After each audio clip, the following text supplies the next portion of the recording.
Uttarakhand high court ने त्रिस्तरीय पंचायत चुनाव में आरक्षण रोस्टर निर्धारण के खिलाफ दायर विभिन्न याचिकाओं की सुनवाई मुख्य न्यायाधीश की अध्यक्षता वाली खंडपीठ में शुक्रवार को भी हुई।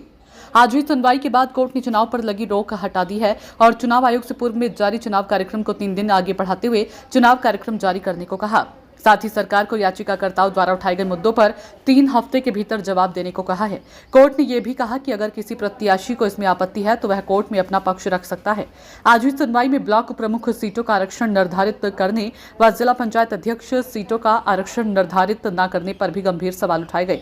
कोर्ट को बताया गया कि ब्लॉक प्रमुख व जिला पंचायत अध्यक्ष का चुनाव एक ही तरह से होता है। एक याची ने कोर्ट को बताया कि देहरादून के डोईवाला ब्लॉक में ग्राम प्रधानों की 63% सीटें आरक्षित की गई है। शुक्रवार को मुख्य न्यायाधीश नरेंद्र व न्यायमूर्ति आलोक मेहरा की खंडपीठ के समक्ष याचिकाकर्ताओं की ओर से आरक्षण रोस्टर में कई सीटों के लंबे समय से ही एक वर्ग को प्रतिनिधित्व मिलने का उल्लेख करते हुए इसे संविधान के अनुच्छेद 243 व सुप्रीम कोर्ट द्वारा समय समय पर दिए आदेशों के खिलाफ बताया।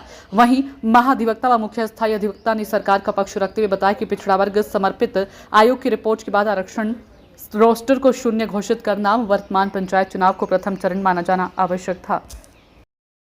अधिवक्ता महोदय ने अभी आप लोगों को ब्रीफ किया है कि ऑनरेबल चीफ जस्टिस सर की कोर्ट में जो डिसीजन हुआ है स्टे वैकेट हुआ है और एक हमें नया शेड्यूल जारी करना है जिसको कि इलेक्शन कमीशन के परामर्श से राज्य सरकार के द्वारा नया शेड्यूल जारी किया जाएगा।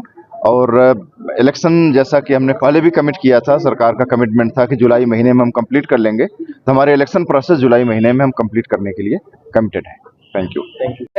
मुख्य जो इसमें बिंदु ये था कि हमने अदालत से निवेदन किया था कि स्टे को वैकेट कर दिया जाए, तो कोर्ट ने हमारी बात स्वीकार कर लिया, स्टे वैकेट कर दिया। अब चुनाव होगा, अपनी तरह से जो है कार्यक्रम जो है इलेक्शन कमीशन जारी करेगा और उसकी तरह से तो आगे चुनाव बढ़ेगा। कितना आगे बढ़ेगा चुनाव? 3 दिन 4 दिन? देखो 3 दिन का केवल डिले हुआ है, अब ये एडजस्ट करना जो है इलेक्शन कमीशन का काम है, कैसे करेगा वो करेंगे अपना। नोटिस भी किया है, जवाब भी दाखिल करना है तमाम चीज़ों। हाँ, जवाब 3 हफ्ते का हमें समय मिला है, हम जवाब दाखिल करेंगे, फिर मेरिट में सुनवाई होगी। अब इलेक्शन में कोई जो है इसमें वो नहीं है, व्यवधान नहीं है। आरक्षण को लेके क्या कहा है कोर्ट ने? फिलहाल आरक्षण को लेके जो है प्राइम फेसा कोर्ट सेटिस्फाइड है। बाकी जो है मेरिट पे जो भी होगा, जब काउंटर रिजॉइनर एक्सचेंज होंगे तो अगर कोई बात आएगी तो उसका जवाब दिया जाएगा। लेकिन एक चीज चिंता ये बन रही है कि अगर बाद में क्या दिक्कत बनेगा उस दौरान जो इलेक्टेड कैंडिडेट है वो उनको भी सुना जाएगा।